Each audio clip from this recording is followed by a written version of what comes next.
All right, let me talk to you about this S26 Ultra case. Now, right out of the gate, you notice something? There is no opening right here. So turn that around right here. Guess what? That's going to do more than protect your lenses. It's going to keep them clean. From the time when you need to pull out and take a picture, you're not going to go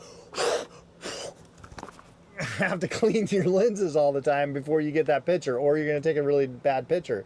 Not only does it keep it clean, it also is going to hold 3 to 4 cards in here. I usually just put 3. I keep this tag with driver's license and then like a debit or a credit card in here. It's going to hold those 3 just fine. Locks that in place. To open it, you just simply push this right here. Opens up, has a kind of spring loaded on there. And the other thing that it does is it comes with extra buttons. I mean, I've never had a phone case come with extra buttons. I mean, just look at that.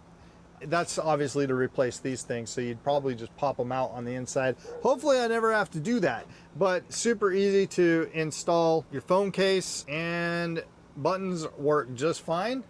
Like I said, now you can take a picture and know that your screen is protected. Don't have to worry about it. You know that it's protected.